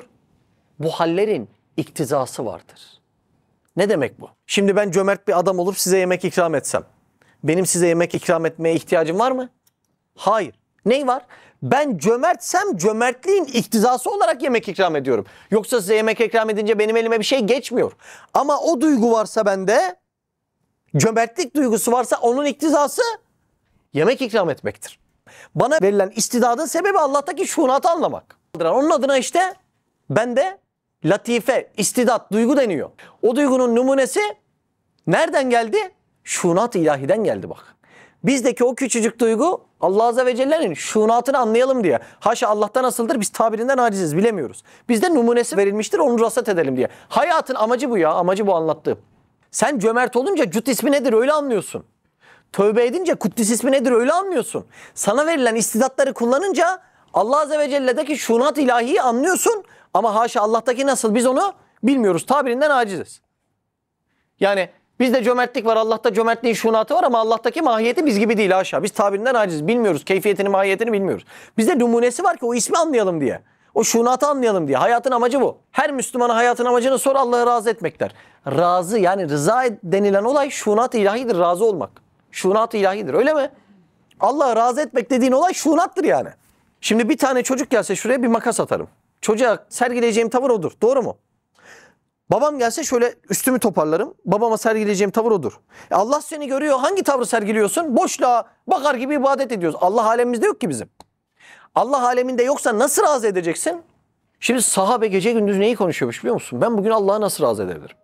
Bak sahabenin aleminde Allah var mı? Var. Buna murakabe deniyor. Görülüyor gibi yaşamak. İman bu demek ya. Bilgiler iman değil yani. Sahabe gerçekten görülüyor gibi yaşıyor. Bak şu örneği tekrar vereyim. Bence önemli. Çocuk geldi makas attım. Alemim öyle oldu. Oturuşumu da değiştirmedim. Şöyle yani. Babam geldi oturuşumu değiştirdi. Babam aleminde farklı. Allah aleminde nasıl? Hiçbir değişiklik yok. Boşluğa bakar gibi ibadet ediyoruz biz. İman burası yani. Burayı yaşamak. Sahabe görülüyor gibi yaşıyor. Buna murakabe deniyor. Bunun yanında şu murakabe hissini sahabe gibi yaşamanın yanında ansiklopedilerce bilgi boş, nazari. İman nazari değildir. Bu yaşantının adıdır iman. Şimdi sahabe sabahtan akşama kadar diyor ki ben Allah'ı nasıl razı edebilirim? Neden bu cümleyi ediyor biliyor musun? Aleminde Allah olduğu için o onu tahrik ediyor sürekli. Yani Allah beni görüyor. Nasıl razı edeceğim? Abdullah İbni Selam dersinde okuduk. Acaba Allah'ı en çok razı edecek hareket nedir diye düşündü ve ayet indi diyor. Hatırlarsınız dersi. Sahabenin aleminde bu var. Çünkü sahabenin aleminde Allah var. Görülüyor gibi yaşıyor. Murakabe deniyor bu. Allah kalplere tecelli ediyor. Biz boşluğa bakar gibi böyle namaz kılıyoruz yani. Bir ibadet yapıyoruz boşluğa bakar gibi. Hep riyakar sağ sol için. İşte buradaki latifelerimizin, istidatlarımızın, duygularımızın Allah'ı tanımak için gelişmediğinden böyle yapıyoruz. Sen de var olan kabiliyetin her birisini yeni dükkan açmak için kullanırsan Allah'a ne kalacak? Olmaz ki. İstidat yani kabiliyetlerimizi köreltiyoruz. Allah için kullanmıyoruz. Bir olayda anlatayım çok önemli. Şimdi Medine'deki gözü yaşlı teyzeyi anlatmıştım. Çocukları medresedeydi. Bir dönem ara verdim. Dünyalarını kazansınlar dedim dedi. Daha sonra da en son Umre'de Ey beyni yıkanmış kadın umreye mi gidilir diye kızı, oğlu, damadı ateist olmuş biliyorsunuz. Poğaça alırkenki teyzeyi de anlattım. Teyze çocuğunu iman dersleri aldırsana. Yok yok şimdi vakti değil. Dünyasını kazansın sonra. Bak şimdi bu ne demek biliyor musun? Şimdi Bünyamin şöyle bir şey düşün. Sen üniversite sınavına hazırlanacaksın. Ben de sana diyorum ki Bünyamin yemek yeme bir yıl boyunca, sınavı kazan sonra yersin. Böyle bir şey mümkün mü? Maddi gıdayı almazsan maddi vücudun ne olur? 3 günde çöker. Sen iman dersi alma diyerek birine diyorsun ki bak bir yıl iman dersi alma. Yani ruhun ölsün, istidatların, ondan sonra Allah'ı tanırsın. Tanıyamazsın ki. Sen bir yıl yemek yeme, önce bir kolun ölür, gözün ölür, kulağın ölür, sinir sistemin ölür. Yani bir yerlerden bir şeylerini kaybedersin. Sen çocuğa diyorsun ki önce dünyasını kazansın, ahiretini şu yaşından sonra yapar. Latife öyle bir şey değil, iman da öyle bir şey değil. Günlük besinin ve gıdanın adı iman. Sen o çocuğu o yaşlarda doyurmak zorundasın iman dersleriyle. Doyurmazsa ne oluyor? Maddi vücudun gıda almazsa nasıl çöktüğü gibi manevi vücudunda manevi gıda almazsa çöküyor gidiyor. Ondan sonra 28 yaşında ya dur bir Allah'ı tanıyayım diyorsun. Tanı güzel yani, tanı, hepimiz tanıyalım. Ama istidatların köreldi. Allah'ın Cüt ismini tanıyacağın istidadının besinini vermedin. Yani kolunun, bisepsinin proteinli antrenmanını yapmadın. Anlıyorsun değil mi Bünyamin? Bak. Şimdi senin gözün karanlıkta kalsa bir yıl çıksan rahat göremezsin ki Bünyamin. Öyle değil mi? Bak sen atıcı eğitmenisin, silah. Öyle mi? Bir yıl karanlıkta kalsa o göz ne olur? Senin manevi gözlerin ders çalışmak için manevi gıda almıyor, karanlıkta kalıyor. 28, 30, 35, 40 yaşına gelince de dur bir Allah'ı tanıyayım diyorsun. Tanı güzel ama manevi latifelerin bitmiş halde yani. Sen bunları hayatlandırmak için ömrünü bu davaya adaman lazım. İlim alacaksın, amel edeceksin, feda edeceksin, gıybet etmeyeceksin, iftira etmeyeceksin. Bunlar hepsinden kurtulacak ki manevi latifelerini inkişaf etsin, cennete gidesin. Yoksa vay halimize. Anlatabildim mi neden önemli olduğunu? O şuunat ilahiyi anlamak için Allah Azze ve Celle bize istidat, yani duygu, yani latife vermiş. Duygu ha duygu. Anahtar kelime duygu burada. Seviyorsun değil mi? Ya bu sevme duygusunu nereden aldın? Kaynaktan aldın. Haşa Allah sever ama biz gibi değil. Biz tabirinden aciziz. Doğru mu? Öfkeleniyorsun. Allah da gadaplanıyor ama biz gibi değil. Bak Allah'ı tanımanın yolu senin duygularının inkişaf etmesi. İstidatlarının yani. Bizde istidat, Allah Azze ve Celle'de şuunat ilahi. Allah'ı tanımanın en büyük referansı bizzat benim. Bizzat benim yani. İçimdeki duygular ne kadar inkişaf ederse Allah'ın esmasındaki payımı da o kadar büyüteceğim. Ve o kadar kıymetli olacağım. Çok önemli bir konu. Bak şimdi. İman, İslam, ilim ne dersek diyelim bunun nihayeti şurası. Allah'ın isimlerinin üstümüzde tecelli etmesi. Son amaç bu. Yani bizim esmalardaki payımızı büyütmek. Bizde kaç tane duygu var? Allah'ın ismi adedince. Doğru mu? Kaç duygumuz var? Allah'ın ismi adedince duygumuz var. Neden? Her bir duygu o ismi tanıman için. Merhamet duygun gelişirse Rahman ismini tanıyacaksın. Doğru mu? Allah Allah. Adalet duygun gelişirse ismi adlı tanıyacaksın.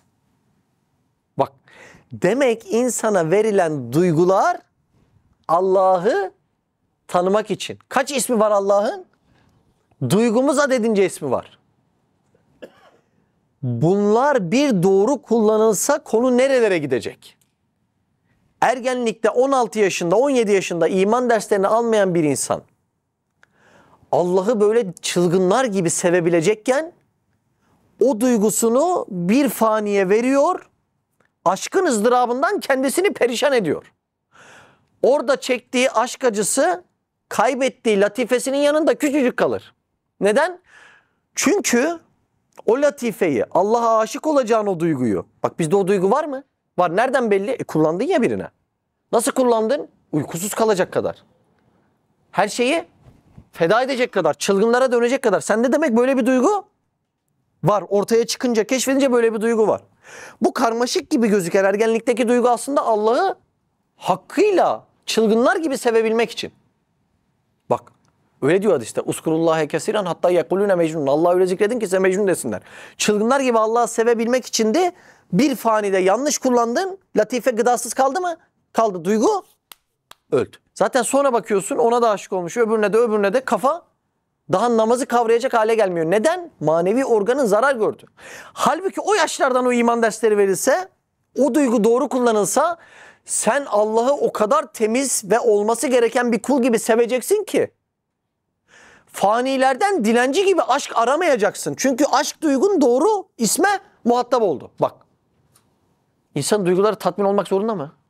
Evet. Nasıl olacak? Esmada payını büyüterek olacak. Bak.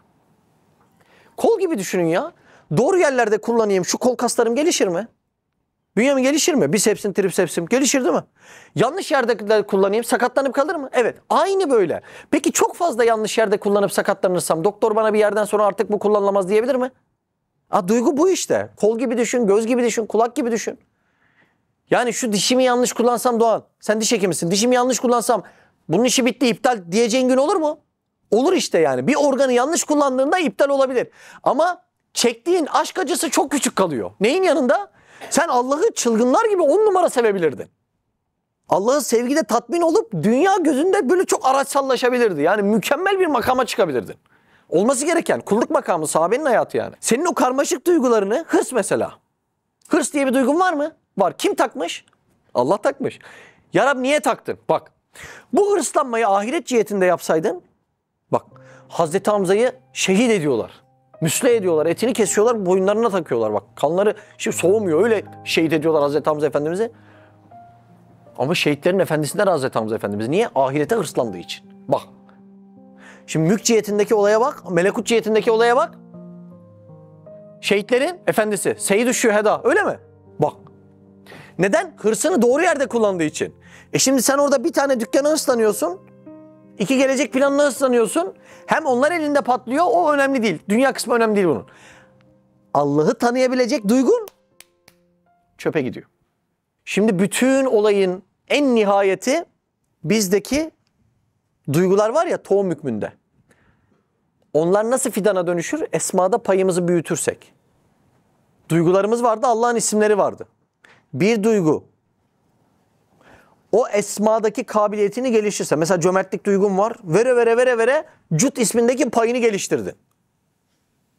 Ne oluyor biliyor musun? Tohumdan fidana çıkıyor.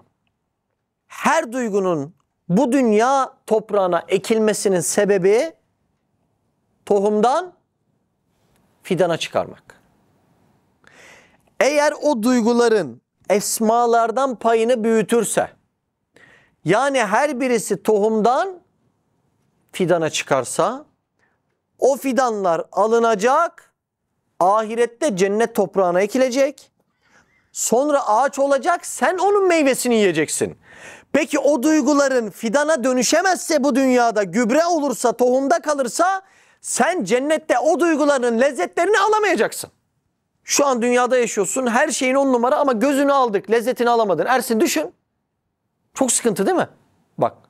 Her türlü lezzeti veriyorum sana, kollarını alıyorum ama nasıl? Sıkıntı. Sana hepsini verdim, dilini aldım. Yani o duygularından inkişaf etmeyen olursa ahiret toprağına da ekilemeyeceğinden cennette de lezzetini alamayacaksın. O tohumlarının her birinin fidana dönüşüp ekilmesine de Firdevs cenneti deniyor işte. O yüzden bir insan sadece ahirette değil, dünyada da duyguların her birinin fidan kadar lezzetini almak zorunda. Tevekkül, duygum. Tohumdan fidana dönüşüp fidan lezzetini almıyorsam bu ahirette de ekilemeyecek, lezzeti gelmeyecek demektir. O yüzden tevekkül etmek bir lütuf değildir, mecburiyettir. Teslimiyet duygun. Tohum halinde var mı herkeste? Var. Teslimiyet duygun tohumdan fidana dönüşmezse ahirette de ekilip ikram gelmeyecek demektir. O yüzden bir insan teslimiyetin fidan kadar lezzetini de dünyada almak zorundadır. Yani dünyada İslam adına teslim oldun, bu bir lütuf değil, mecburiyet. Olmazsan tohum kaldı demek, ahirette yiyemeyeceksin demek. Allah Allah. Bir iki ufak örnek vereyim. Hadiste diyor ki ben bilinmez bir hazineydim, bilinmek istedim. Ya Rab neden bilinmek istedin? Bu şuunat. İktizadan dolayı böyle. Allah ihtiyaçtan mı haşa bilinmek istedi? Hayır. İktizadan dolayı bilinmek istedi. Bu bir şuunat-ı ilahidir. Allah Allah. Üstad Hazretleri 11. sözde diyor ki hem kudretin gizli definelerini açacak bir anahtar külçesi diyor. Latifelerin her birisi anahtar külçesi. Neyi açacak? Gizli hazineyi. Gizli hazine ne? Esma. Bizdeki duyguların her birine külçeden altın dedi, dikkat edin. Bozdursan para eder mi? Eder. O yüzden dünyada da para ediyor. Ya bozduracaksın, dünyada para edecek ve menhus lezzet alacaksın. Altını satsan para eder. Duygunu da dünyaya satsan para ediyor bak. Etmiyor mu? Ediyor. Ama bir anahtarlık altın ediyor. Ya da gizli hazineyi açacaksın, esmanın içine gireceksin, akla zarar bir servet elde edeceksin. Sana verilen aşk duygusunu, külçe altını bozdurup Tarık bu dünyada mı kullanmak istersin? Yoksa ben bu altını elleyemem çünkü gizli bir hazineyi, esmayı açacak. Yani o sevda duygundan Allah'ın esmalarını tanıyacaksın. Haramlarda kullanmazsan. Olaya bak ya. Olaya bak. Bir doğru yerde kullansan esma açılacak ve senin aldığın lezzeti, esmadan aldığın dünyadaki lezzeti sana verecek hiçbir gayri sevda olmayacak. Hiç. Hiç. Mümkün değil. Cümleyi anladın mı? Hem kudretin gizli definelerini açacak anahtar külçesi. Allah Allah. 5. de burası istidat, ok, zat. Devam edelim. Ve mükemmel bir istidat ise âli bir ruh ve yüksek bir zatın vücuduna delalet eder. Çok güzel. Bir ufak tekrar yapalım. Maksat toplayalım. Mülk cihetindeki katmanımız eserdi.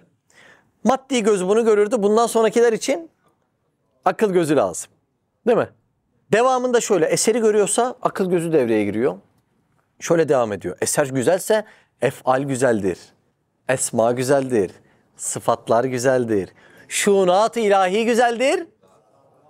Demek ki zat çok güzeldir. Allah Allah. Anlıyor musunuz? Bak olması gerek. İman bunu yaparmış. İman. Ya bu iman nerede kullanılır? Aha bunu yapar işte iman. Doğru çalışırsa. Buyurun devam edelim. Şimdi dersin 1. kısmını okuduk. O insana tevcih edilen kısmıydı. Şimdi aynı sıralamayı tekrar anlatacak. Bu sefer de Allah Azze ve Celle işini anlatacak. Anladınız mı? O yüzden de istidat yerine ne diyecek? Şunat diyecek. Buyurun. Aynı sıralama ha. Öyle de zeminin yüzünü belki kainatı dolduran müteceddit eserler bilbedahe gayet derece-i kemalde bulunan efali gösterir. Dikkat ettiyseniz şunu dedi. Eser güzelse efal yani fiil güzeldir dedi. Bak Allah Allah. Bir eser örneğine bakalım. Et yiyen bir aslan. Bu eserimiz mülk cihetinde gördüğümüz. Efal nedir burada? Rızıklandırmak. Fiil nedir? Rızıklandırmak. Peki hangi esma devrede? Rezzak esması. Allah Azze ve Celle isimlerini böyle yönlendirirken aynı anda 7 tane sıfat kullanıyor. Sıfat da bu. O sıfatları birazdan söyleyeceğim. Daha sonra da sıfattan şunata gideceğim. Şunat da şu. Rezzakiyet. Şunatımız da bu. Rezzakiyet. Yani Allah Azze ve Celle'nin rızık vericilik kabiliyeti desek haşa kabiliyeti olmuyor da anlayalım diye diyorum. Yoksa haşa biz tabirinden aciziz. Yani Allah Azze ve Celle'nin o şunatındaki rızık vericilik kabiliyeti. Haşa kabiliyeti Allah için olmaz da anlayalım diye söylüyorum. Sonra da neyi anlıyoruz buradan? Zat-ı akdesi. Pak tertemiz zatını buradan görüyoruz. Eserden başlayan olay buradan devam ediyor. Dikkat ederseniz eser katmanında çok vakit geçiyor. Bir işle yapılırken insan meşgul oluyor. Ama Allah Azze ve Celle melekutta bir iş yaparken haşa meşgul olmaz. Bakın saniyede 5 çocuk yaratıyor Allah. Bak saniyede. Birçokları da nerede? Hangi fabrikada? Anne karnı, Rahmi Mader fabrikasında. Şimdi böyle bir iş. Bak saniyede 5 kardeşinin adını saydığım sayamaz. Saniyede. Öyle mi Serhat? Bak saniyede 5 kardeş desem çıkmaz. Allah saniyede 5 çocuk yaratıyor. Birçokları da annenin karın fabrikasında, Rahmi Mader'de üretilmeye devam ediyor. Şimdi böyle bir iş meşguliyetle yapılır mı? Yapılmaz. Mülk cihetinde görüyoruz biz onları. Zaman geçti, meşgul oldu. Mülk cihetinin üstünde zaman yok. Mekan yok. Zaman ve mekanın olmadığı bir yerde meşgul olunur mu sorusu sorulamaz ki. Ne kadar zamanda sorusu sorulamaz ki. Kaç adet sorusu sorulamaz ki. Melekut cephesindeki kudreti görüyor musunuz? Böyle bir Allah'ı razı etsen Allah. Çok enteresan değil mi? Buyurun. 2'ye geçiyoruz. Fiil, fail. Ve şu nihayet derecedeki intizam ve hikmet dairesindeki efal bilbedahe ünvanları ve isimleri mükemmel olan bir faili gösteriyor. Çünkü muntazam, hakimane fiiller failsiz olmadığı katiyen malum. Mutfaktan güzel kokular geldi. Fail kim? Aşçı, aşçı. Doğru mu? Onu söyledi. Evet, 3'e geçiyoruz. Fiil, sıfat. Ve son derece mükemmel ünvanlar o failin son derece kemaldeki sıfatlarına delalet eder. Çok önemli burası. Çünkü fenni sarfça nasıl ismi fail mastardan yapılır? Evet, şu cümleyi bir konuşalım. Şimdi Arapçada nahiv, gramer gibi düşünün. Yani cümleleri inceliyor. Sarf dediğimizde kelimeye bakıyor. Türetme yani, kelime türetme. Hani biz kalem, kalemlik, kalemtıraş, kalemci. Nedir bu? Kelimeyi türetiyorsun. Ha. Sarf ilmi de bu. Arapçaya göre sarf ilminde şöyle bir kural var. İsmi fail neyden yapılır? Mastardan yapılır diyor. Bak şimdi. Şimdi mastar bir şeyin sudur ettiği kaynak demek. Mesela bir mastar konuşalım, yazmak. Siz ondan bir ismi fail söyler misin? Yazıcı. Yazı ismi fail olmaz. Öznesi kim yazmakın? Yazıcı. Yazar isim oldu. Bak. Karıştı mı biraz kafa? Bir mastar daha söyleyelim. Okumak. Bunun ismi fail nedir? Okuyucu. Bir mastar daha söyleyelim. Satmak. Bunun ismi fail nedir? Satıcı. Dikkat edin. İsmi fail dediğimiz özne sürekli neyden türetiliyor? Mastardan türetiliyor. Allah Allah. Yine bir örnek daha vereyim. Arapçada ketebe yazdı demek. Yektübü yazıyor demek. Ketbende yazmak demek. Mastar yani. Şimdi bu işi yapan insanı türeteceğiz ya. İsmi faili. Nedir bu fiilin ismi faili? Katip. İşte o mastardan türüyor diyor. Ketbenden türüyor diyor. Anlatabildim mi demek istediğimi? Evet. Yani fiile dayalı bütün isimler fiilden türetilir. Bunu neden söyledi? Sıralama yaparken eser, fiil, isim, sıfat diye sıralama yaptı ya. Neyin neyden türediğini anlatmak için söyledi deyip geçiyorum. Evet. Aynen bu. Aynen bu. Fiil failsiz olmaz. Yani dülgerlik fiilini görüyorsan, dülgeri de inkar ediyorsan bu mümkün değil, olmaz. Şimdi herhalde tam biraz daha senin söylemenle güzel oturdu inşallah. Evet, devam edelim. Öyle de ünvanların ve isimlerin dahi mastarları ve menşeleri sıfatlardır. Allah Azze ve Celle'nin bütün isimleri de 7 sıfattan çıkıyor. Tam bunu anlatıyor. Allah Azze ve Celle'nin bütün isimleri nereden çıkıyor? 7 sıfattan. Tekrar bakalım. Eser, fiil, esma, sıfat. İşte şu esma var ya, o hep sıfatlardan çıkarmış. Allah Azze ve Celle'nin bütün esmaları, isimleri 7 sıfattan çıkmaktadır. Hayat, ilim, irade, kudret, sem, basar, kelam. Anladınız mı? 7 tane sıfat toplanıyor, meyve yaratıyor ve ona Rezzak ismi tecelli ediyor. 7 sıfat toplanıyor, hayat yaratıyor ve ona Hay ismi tecelli ediyor. Bak, sıfatlar isimleri tahrik etti farkındaysanız. 7 sıfat toplanıp şekil veriyor ve ona Musavvir ismi tecelli ediyor. 7 sıfatla Allah şifa veriyor ve ona Şafi ismi tecelli ediyor. Allah 7 sıfatla ceza veriyor ve ona Kahhar ismi tecelli ediyor. Allah 7 sıfatla dalalet veriyor. Yani birisini yoldan saptırıyor ve ona Mudil ismi tecelli ediyor. Allah 7 sıfatıyla hidayet veriyor ve ona Hadi ismi tecelli ediyor. Anladınız mı? Bir ufak bilgi vereyim, belki lazım olur. Allah'ın zati isimleri sıfata dayanmaz. Fiili isimleri sıfata dayanır. Deyip geçiyorum. Şu an 4'ü okuyacak. Sıfat şunatı. Evet.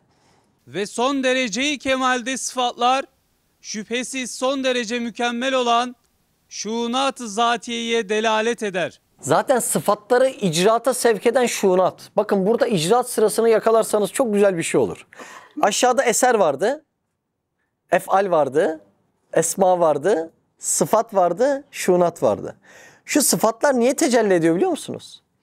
Bir üst katmandaki şuunat sıfatı icraata sevk ediyor. Biz böyle devam edersek bütün iş nerede düğümlenecek? Zatta. Nasıl? Bak, evet. 5'i okuyacak şuunat zat. Ve kabiliyeti zatiye, tabir edemediğimiz o mükemmel şuunu zatiye, bir hakkal yakin hadsiz dereceyi kemalde olan bir zata delalet eder. Asıl iman burada. Allah Azze ve Celle'yi sıfatlarıyla, isimleriyle, eserleriyle, efalleriyle bu delillerle tanımaya kalbin önündeki çöpleri süpürmek deniyor. Kalbinde imana kabiliyet varsa, imanın artması denilen olay, manevi kalbin olan latife-i Rabbaniye'nin Allah'ın zatı ile yakınlaşmasına iman artması deniyor. Anlatabildim mi? Allah Azze ve Celle'yi sıfatlarıyla öğrendin. Kalbinin önünde bir süpürgecik oldu. Üstad Hazretleri akıl süpürgesi diyor ya. Başka mertebeleri de çok iyi öğrendin. Kalbinin önündeki ne varsa iyice süpürdün. Ama iman ve imanın artması denilen olay, sendeki latife-i Rabbaniye'nin Allah Azze ve Celle'nin zat-ı uluhiyeti ile münasebet kurmasıdır. İmanın artması latife-i Rabbaniye ile zat-ı uluhiyetin ilişkisine denir. O yüzden bütün konu tam burada. İman dediğin olay Allah'ın zat-ı akdesinde. Her şeyi Allah'ın zatından bilmek. Her şeyde Allah'ın zatını sevmek. Haşa, Allah'ın zatı nasıl? Biz bilmiyoruz. Düşünmeye de zaten ruhsat yok. Öyle mi? Ama her şeyi buradan bilmek, her şeyde onu sevmek. Her iyilikte Allah'ın zatına hayran olmak. Çünkü burada saydığımız ne varsa onları icraata sevk eden nedir? Allah Azze ve Celle'nin zatıdır. Demek ki bir eser görünce asıl sevgiye layık olan Allah'ın zatıdır. Güzel bir eser gördüm. Dedim ki bu esere tecelli eden efal, fiiller ne güzel. Esmalar ne güzel, sıfatlar ne güzel, şuunat-ı ilahi ne güzel ama asıl zat-ı akdes güzel. İman bura. Oradaki yakınlık, kurbiyetin adına iman deniyor. İkinci sözde Üstad Hazretleri buna hudabinlik, hudaperestlik diyor bakın. Bu sevdanın adına. Hudabinlik, hudaperestlik diyor bak. Bu sevdanın adı oymuş. Alt mertebelerde takılıp kalmak olmaz. Çünkü alt mertebelerin amacı Allah Azze ve Celle'nin zatına hayran olmak. Zatındaki kemalatı sevmek. Zatındaki sonsuz cemale meftun olmak. Anlıyor musunuz demek istediğimi? Allah Allah. Allah için sevmek ne demek? Bir eseri, hanımını, çocuğunu, işini, gençliğini, sağlığını Allah için sevmek ne demek? Şu demek. Onları Allah için seviyorsa seni Allah'a götürür. Allah için seviyorum dediğin şeyler seni Allah'tan uzaklaştırıyorsa Allah için sevmiyorsun demektir. Güzel bir turnusol kağıdı oldu mu? Bir şeyi Allah için sevmek ne demek? Seni Allah'a götürmesi demek. Nasıl götürmek demek anlıyorsunuz umarım. Evlat sevdin, Allah'tan uzaklaştın. Evladın derdine namazı bile bıraktın. Bu Allah için sevmek olur mu? Olmaz. Değil mi? Bu Allah için sevmek değil. Ömrünü, çocuğun düğünü var, kızın okulu var, şu işin sağlık raporu var, şurada gezmek zorundayım diye yapa Allah'tan uzaklaştın. Sonra bir gün masa bir muhabbetinde dedin ki ben bunların her birisini Allah'ı sevdamdan yapıyorum dedin. Oldu mu? Olmadı. Neden? Çünkü Allah'tan uzaklaştın. Bu sevgi seni Allah'ın efaline, esmasına, sıfatlarına, şuunatına, zatına sevk etmesi lazımdı. Oralara sevk etmeyen bir sevgiyi dilimizde istediğimiz kadar biz Allah için sevdik desek de Allah için değildir. Çünkü Allah için sevmek aslında Allah'ın zatına götürülen bir sevgi yolculuğu. Anlaşıldı mı demek istediğim? Allah Allah. Şimdi söyledim ama tekrar hatırlatayım. Sahabeyi sahabe yapan sır tam buymuş. Sabahtan akşama kadar acaba Allah'ı nasıl razı edebilirim diye koşturup durmuşlar. Biz şimdi acaba nefsi nasıl razı ederiz? Yani ya bir ticaret keşfettim üf. Bir yemek keşfettim üf. Yani bak şimdi Allah'ı sevmenin yanında şu eserlerin sevdası ne kadar da küçük lokma gibi kalıyor değil mi? Yani sahabenin Allah'ı sevmek için mücadelesiyle bizim nefsi baz alarak sevmemizin mücadelesi arasında çok fark var. Ayette de diyor ki o hevasını ilah edinenleri gördün mü diyor. Allah Allah. Bir şeyi Allah için seviyorsan kriteri bellidir. Seni Allah'a yaklaştırması lazım. Şimdi çok güzel bir tantuni yiyerek adam gaflete düşebilir mi? Düşebilir mi? Düşebilir. Dalar böyle hiç Allah'ı hatırlamadan yer gaflete düşer. Çok güzel bir tantuni yiyip adam Allah'a yaklaşabilir mi? Yaklaşır. Ya Rab bu ne eser be diye bir başlasa işte o tantuni ona helal oğlu helaldir. Anlıyor musun? Bak. Demek ki Müslümana madde haram değil. Sadece o maddeye bismillahsız başlamamak. Yani Allah için başlamamak haram. Bizim problem nerede? Daha başlarken eserde bismillahı çekmiyoruz. Böyle zahirde dilde alışmış bismillah'tan bahsetmiyorum. Allah'ım burada senin isimlerin var. Senin isimlerin olduğu için mi var zaten? Ya Rab bu ev niye var? Bu güzellik niye var? Bu çocuğum niye bu kadar tatlı güzel gülüyor? Senin isimlerin ona tecelli ettiği için gülüyor. Bismillah ya Rab. Bak. Bi ile ismi Allah. Allah'ın esmaları ile. Bismillah. Doğru mu? Bak. Bi ismi Allah değil mi? Bak. Bismillah. Allah'ın ismiyle yani. Allah Allah. Masada muhabbetimiz güzelse niye güzel? Allah'ın esması tecelli ettiği için güzel. Onun isimleri olmadan hiçbir eser güzel olamaz. Eser olamaz. Eser yokluk aleminden varlık alemine çıkamaz. Anlatabiliyor muyum? Allah Allah. Mecnun'a ne sorsalar Leyla'yı anlatırmış. Derlermiş ki şu adres söylesene Leyla'mın mahallesi mi dermiş. Allah Allah. Şimdi bizim hal tam böyle olması lazım. Ne sorsalar Mevla anlatmamız lazım. Öyle mi? Bak. Allah'ı sevmek bu demek ya. Bu demek yani. İşte o sevda nasıl olur? Bak bu iman dersleri olmazsa mümkün değil. Mümkün değil. Allah Allah. Şimdi Ziya Paşa diyor ki hüsn odur ki seyrederken irade elden gider diyor. Bak şimdi. Çok önemli bir şey anlatacağım. Çok önemli. Diyor ki hüsn odur ki, güzellik odur ki seyrederken iraden gider diyor. Aşkı tarif ediyor. Siz iradenizle aşık oldunuz mu hiç? Dur şuna bir aşık olayım. Olur mu öyle? Aşkta irade çıkar aradan. Bak aşkın kanunu nedir? İrade aradan çıkar. Ya şunu bir seveyim. Öyle sevilir mi? Ya fıtri bir şeyi öyle yönlendiremezsin. Aşkın kanunu, aşk varsa irade ortadan çıkar. Biz şimdi diyoruz ki ama peygamberi de sevmek lazım. Bak. Böyle sevilir mi? Peygamberi sevmek lazım. Serhat'ı sevmek lazım. Hadi bakayım. Böyle sevilmez ki Allah peygamber. Ya Allah, evet onu sevmek lazım. Nasıl sevilir peki? Nasıl yani? Gelmiyor içimizden haşa. Bu marifetullah derslerini alacaksın. Ömrünü adayacaksın. Her aldıktan sonra Allah'ı keşfedeceksin, keşfedeceksin, keşfedeceksin. Dışarıda bir teneke parçası göstersem çok etkilenmezsiniz. Ama başlayayım anlatmaya 1000 beygir. Kliması ayak uçlarına kadar gidiyor. Camında özel gece görüşü var. Tavanı böyle açılıyor. Üf dersin keşfettikten sonra aşık olursun. Allah'ı sevmenin yolu keşfetmek. Yani marifetullah dersleri. Bir insan bu marifetullah derslerini alır. Bütün güzelliklerin kaynağının Allah olduğunu keşfeder. Keşfettikten sonra artık irade elden gider. Der ki vallahi ben Allah'ı çok seviyorum der. Demek ki marifetullah olmadan muhabbetullah mümkün değil, olmaz. Hüsn olur ki seyrederken irade elden gider diyorlar. Biz şimdi diyoruz ki ya peygamberi sevmek lazım. Zaten niye böyle kuru kuru sevdiğimiz belli. Biz eşyayı kalple seviyoruz, peygamberi akılla seviyoruz yani. Haşa. Bak, sevmek lazım diye adam sevilir mi ya? Anlıyor musun problemlerimizi? Sevemiyorsak hep bu temele dönüp bu derslere ömür adamak lazım. Ömür. Ya çok önemli mesele değil mi? Yorucu biraz, farkındayım. Soyut da biraz, mücerret konu, farkındayım ama Allah aşkına ömür adanacak konu mu değil mi yani? Allah aşkına söyle ya. Şöyle bir konuyu bilmeden ahirette gözümüzü açsak. Ya Rabbi böyle mi seviliyordun? Haşa. Ya peygamber böyle mi seviliyordu? Eksiğim burada mıydı? Burada işte. Daha biz o birinci katmana çıkamıyoruz ya. Eser. Seyahat. Gezi. Yemek. Ya açken önümüze bir yemek konuyor. Gözümüz başka bir şey görmüyor. Bir 3 saniye dur. De ki ben bir Allah'ı hatırlayayım de ya. Ne olacak 3 saniye geçeceksin sen?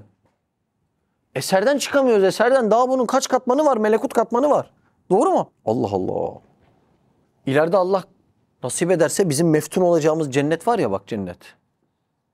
O bile nasıl kalacak biliyor musunuz gözümüzde?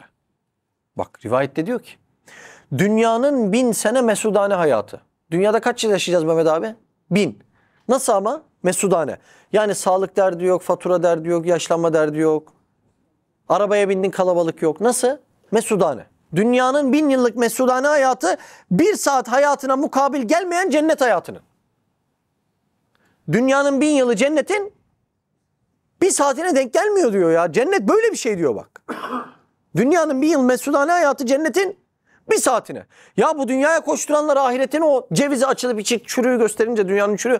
Ya ne kerizlik etmişiz biz demeyiz inşallah yani. Sanki hala diyecekmişiz gibi his var yani. O kadar az mı iş yapıyoruz, ne yapıyoruz? İnşallah demeyiz yani. Dünyanın 1000 yıllık mesudane hayatı 1 saatine denk gelmeyen cennet hayatının devam ediyor. Ve o cennet hayatının dahi 1000 senesi. 1 saat ruhiyeti cemaline mukabil gelmeyen, Allah'ın sana esmasını göstermesine, kendisini göstermesine, ruhiyetü cemallah, kendi güzelliğini göstermesine denk gelmeyen bir Cemil-i Zülcelal'in daire-i rahmetine ve mertebe-i huzuruna gidiyorsun. Bak cennet dediğin Allah'ın güzelliğinin bir cilvesi. Doğru mu? Evet. Şimdi cennette Allah Azze ve Celle bazen perdeyi kaldırıp zatını gösterecek ama biz mahiyetini bilmiyoruz. O zatı gözüktükten sonra cennetin 1000 yıllık hayatı ruhiyet-ü cemalların 1 saatine denk gelmeyecek. Zaten rivayetlerde geçtiğine göre o tecelliden sonra kişi cennette olduğunu unutacak. O yüzden Allah Azze ve Celle kendisini sürekli göstermeyecek. Yoksa kişi cennetten istifade edemez. Allah Azze ve Celle ruhiyet-ü cemalullah yani o güzelliğini birine gösterdikten sonra o kişi geri döndüğünde cennet ehli o kişiyi tanıyamayacak. Ya çok enteresan bir güzellik var işin arkasında ama Allah'ın yarattığı kaliteli imtihana bak. Demirler, betonlar, makamlar, şunlar bunlar, gözünü büyüleyip bunları mı kaçıracaksın? Önemini anladınız mı? Önemini anlıyor musunuz ne olduğunu yani? Şu 6 şeyin önemini anlıyor musunuz? Allah Allah. Yani biz şurada kalıyoruz, şurada. Benim anlattıklarıma bakın. İnşallah kalbimize de sirayet eder. Bizim kaldığımız şu ya, şu. Şöyle bir şey de kalınır mı ya? Çok pişman olmayız inşallah. Devam edelim mi? İşte bütün alemdeki asar-ı sanat ve bütün mahlukat Yine sayacak, dikkat edelim. 1 eser, evet. her biri birer eseri mükemmel olduğundan 2 fiil, her biri bir fiile 3 esma, ve fiil ise isme, 4 sıfat, isim ise vasfa, 5 şen. Şen şunatın tekili, vasıf ise şe'ne 6 zat, ve şen ise zata şehadet ettikleri için masnuat adedince bir tek Sani Zülcelal'in vücubu vücuduna şehadet ve ehadiyetine işaret ettikleri gibi yani bu sistemi anlayan Allah Azze ve Celle'nin varlığı vacipler. Olmazsa olmaz. Ya şu dersleri alanlar Allah aşkına dışarıdaki o virüs kıvamında fikirlerin hiçbirisine yakalanır mı? Mümkün mü yani? Buyur. heyet mecmuasıyla silsile-i mahlukat kadar kuvvetli bir tarzda bir mirac-ı marifettir. Tabirin güzelliğini görüyor musunuz? Marifet yani Allah'ı bilmek. Ne diyor onu? Mirac-ı marifet. Çok güzel bir tabir ya. Evet. Hiçbir cihette içine şüphe girmeyen müteselsil bir bürhan hakikattir. Evet. Son paragrafımız. Üstad Hazretleri biraz vurgu yapacak. Evet. Şimdi ey biçare münkiri gafil, silsile-i kainat kadar kuvvetli şu bürhanı ne ile kırabilirsin? Şu masnuat adedince hakikatin şu anı gösteren hassiz delitli ve kafesli şu pencereyi ne ile kapatabilirsin? Okuduğumuz eser pencereler. 33. sözde 33 pencere. Ama pencere bildiğimiz gibi şöyle bir camdan pencere değil. Dikkat edin. Delikli ve kapanması imkansız. Yani ne yaparsan yap içeri ışık girecek penceresi. Bildiğimiz tarz bir pencere miymiş? Hayır, dikkat edin. Hadsiz delikli ve kafesli. Taş atsan kıramazsın. Delikleri var, o güneş ışığı girecek. Şu pencereyi neyle kapatabilirsiniz? Belki eskiden pencereler bahsini okuduğumuzda şu cam pencere geliyordu akla. Artık gelmesin. Çünkü başka yerlerde de tenteneli perde diyor ya. Böyle delikli delikli ama kafes. Hem kıramazsın hem kapatamazsın. Nasıl? Nasıl? Cık, Allah Allah. Evet. Hangi perdeyi gafleti üstüne çekebilirsin? Gerçekten mümkün değil yani. Şu hakikatleri bildikten sonra gaflete düşmek mümkün değil. Biraz fazla vakit geçti farkındayım. Onun için son bir şey anlatayım. Dersi bitireyim. Üstad Rahimullah iman dersi yaparken saati ters çeviriyormuş. Şimdi kendi hayatına bakın, her şeyi saate göre yapıyor. Mesela bir gün sabah vaktinde namazdan önce dua saati. Kastamonu'da tanıştığı Çaycı Emin abi odasına gidiyor. Keçeli benim dua saatim var asla bölme diyor. Bak o kadar. Yemek yedikten sonra 2 saat geçmeden su içmiyor. Özel adetleri var. Her şeyi saate, zamana göre yapan birisi iman dersinde saati ters çeviriyor zamanı. Bak şimdi demek vakit çok kıymetli. Her şeyi vaktine göre yapıyorsa değil mi? Ama vakit neden çok kıymetli? Vakitten daha kıymetli bir şey olmadığından dolayı. İman dersi yaparken saati neden ters çeviriyor? Çünkü bu iman dersleri vaktin bile yaratılma sebebi olduğundan vakitten dahi daha kıymetli bir şey. Allah Allah.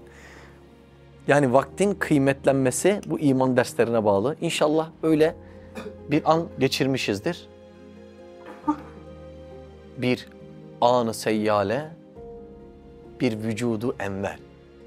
Yani bir an kalbimize dokunsa, bir parlasa var ya, asıl tam iman oralarda. Böyle bir sürü bilgi tutmak değil yani. O bilgiler latife-i Rabbaniye ile zat-ı uluhiyeti kavuşturmak için yani. Nazariyet iman değildir. Onlar imanın önündeki çöpleri süpürür. Bazen böyle namaz kılarken çok hisli bir şekilde burnunuzun bir direği sızlar ya. O işte imandır mesela. Anlatabildim mi demek istediğimi? Tam orada ya Rab dediğinde bir garip hal alırsın. Ama başka zaman bir ansiklopediye Allah Allah diye bitirirsin, hiç kalbin sızlamaz. Çok fark var arada ya. Çok fark var yani. O anın yerini hiçbir bilgi tutamaz yani. Biz de Allah bize o anı yaşatsın inşallah, o imanı versin diye fiili duasını edip bu imandaşlarına çalışıyoruz. Marifet çok önemli, çok. Ya bunları bilmeden nasıl ölünür, nasıl yaşanır? Ya ömür adamak lazım bunların her birisine tane tane çalışa çalışa. Kalbinde olması gereken şeylere bak. Cennette kaybedeceğin şeylere bak. Bak ruhiyetu cemalullah ile şuhud halinde olan döndüğünde tanınmıyor ya. Bu ne demek ya? Cennettekiler tanımıyormuş ha. Ya Allah. Az bir dişimizi sıkalım şöyle var ya. Az kaldı birkaç bin gün en fazla. 10 yıl yaşasan kaç gün? Mustafa abi 10 yıl yaşasan kaç gün? 3000'e yuvarlayalım onu pazarlık. O 600'ün çoğu gaflette gider zaten. 20 yıl yaşasan 6000 gün. Allah Allah. O günleri değerlendirmek için. Allah böyle hem hizmette kullansın hem bu dersleri yaptırsın. Hem de inşallah şimdi bak Mersin'de ne güzel bu dersleri yapıyoruz. İstanbul'da da yaptığımız yer var. Hamdolsun oranın da işi bitti. Şimdi Allah külliye nasip etsin. İçinde seminer salonu olsun. Üst kata hanımefendiler de gelsin. Onlar da not ala ala bu iman derslerini seri şekilde dinlesinler. Cumartesileri düşsene. Allah Allah. Daha sonra erkek kardeşlerle dersten sonra bahçesine inelim. En az böyle 5 dönüm bahçe. Şu Mersin'deki yerde bile küçük bir orman Allah nasip etti neredeyse değil mi? Küçücük alanda. Orada böyle atla gezeceğim, atla. Mesela dersten çıktık biri çaya çağırıyor diyeceğim dur atla geliyorum. Bir güzel şuha dedim 2 gözün sürmelidir. Dedi vallahi seni Hint'e kadar sürmelidir. Dedim ateşler yaktı yüreğim oldu kebap. Dedi söndürmek için payeme yüz sürmelidir. Dedim ey mehlika al bu gece bezmemen. Dedi beyhude uğraşma kapılar sürmelidir. Dedim aşıklara cevrin ne cefadır güzelim. Dedi aşık olanın üstüne at sürmelidir. Ya. Subhaneke la ilme lena illa ma allamtena inneke entel alimul hakim. Ve ahiru davana enelhamdülillahi rabbil alemin. El Fatiha.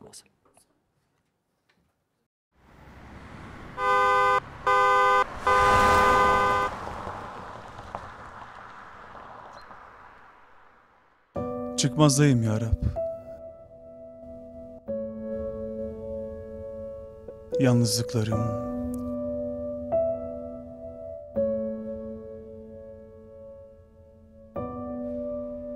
yorgunluklarım,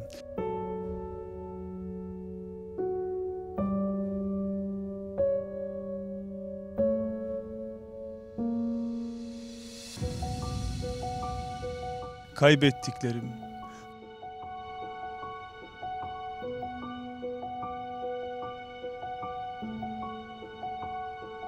kalbimi acıtan, hayatımı zindana çeviren ne varsa hepsini aldım, geldim huzuruna. Ve hepsinin ilacını buldum bu kitapta. Kalbimin yaralarını sarıp huzur veren şu 2 zikir. Ya Baki, Entel Baki.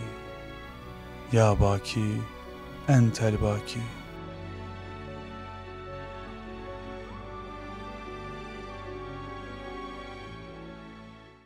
Gezegenler bile bir aradayken, tek olduğunu düşünüyorsan koskoca evrende, bu kanal tam sana göre.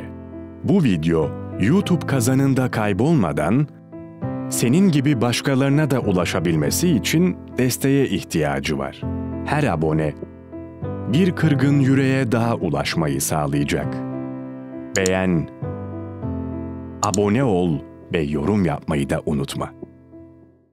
Siz de Hayalhanem İstanbul ve diğer tüm projelerimize destek olmak için buradaki linke tıklayarak online bağışta bulunabilir veya aşağıdaki iletişim numaralarından bizlere ulaşabilirsiniz.